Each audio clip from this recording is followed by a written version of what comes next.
Welcome back, guys. We are going to study the remaining part of the Mughal Empire, the Mansabdari system. The Mansabdari system was an administrative mechanism employed by the Mughal, which was introduced by Akbar. तो अकबर के समय में जो है एक मनसबदारी प्रथा आई थी, और मनसबदारी प्रथा जो है वो आपको मुग़ल साम्राज्य का जो है एक क्या बोलते हैं आपको तंत्र था जिसको कि विकसित किया गया था. द टर्म मनसब मीन्स रैंक और office, and a mansabdar is the holder of rank in the administration. तो मनसब जो है मुग़ल साम्राज्य में एक पद हुआ करता था, और मनसब पद पर बैठने वाले व्यक्ति को मनसबदार क्या कहते थे, जो कि प्रशासन का जो है एक हिस्सा हुआ करता था. Each civil and military officers were assigned mansab according to merit and status. और प्रत्येक मनसब में जो व्यक्ति आसीन होते थे मनसबदार, उनके मेरिट यानी कि उनकी योग्यता पर और उनके जो है स्टेटस, उनके जो है व्यक्तिगत जो है आपको स्किल के ऊपर में डिपेंड होता था. 10 was the lowest rank while 5000 was the highest. तो 10 जो है उसके अंदर में छोटे छोटे रैंक होते थे, जबकि 5000 जो होते थे ऊंचे ऊंचे पद होते थे. Princes received mansabs between 5000 and 10,000. तो राजकुमार जो हुआ करते थे वो मनसब के मनसबदार हुआ करते थे, जिसके अंतर्गत जो है 5000 से 10,000 के बीच में जो है अधिकारी हुआ करते. The emperor appointed the mansabdar. और शासक जो होते थे वो मनसबदारों की नियुक्ति करते थे.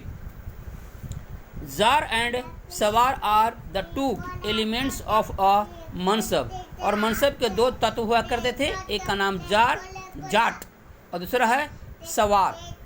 तो zat means the officers own status and income, while sawar including the number of cavalry men to be maintained.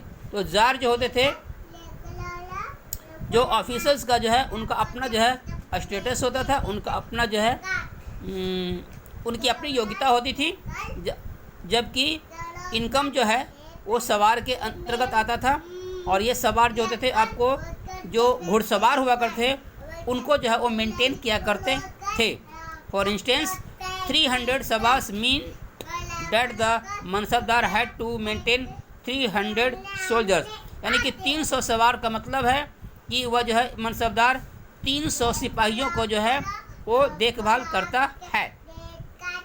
After that the decline of the Mughals. उसके बाद हम बात करेंगे मुगलों का जो है पतन कैसे होता है. Even though the Mughal empire come to a formal end in 1857 CE.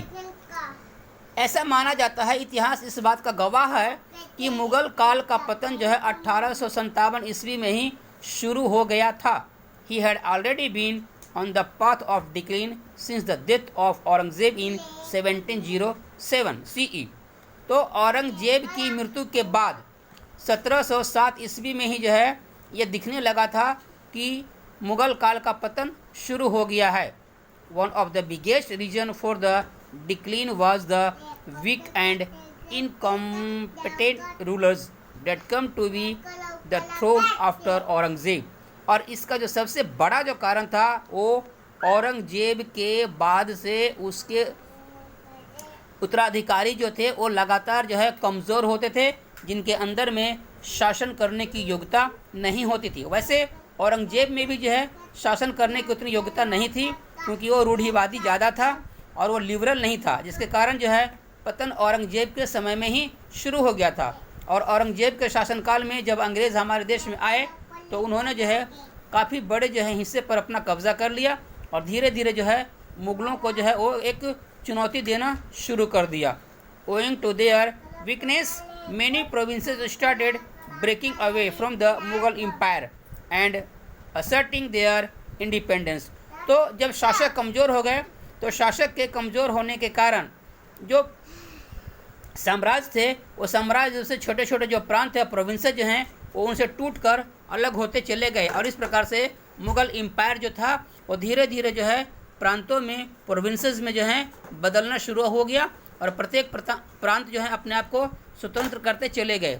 We will read about these independent kingdoms in chapter 10 और इसके बारे में हम चैप्टर 10 में विस्तार से पढ़ेंगे। Thanks, have a nice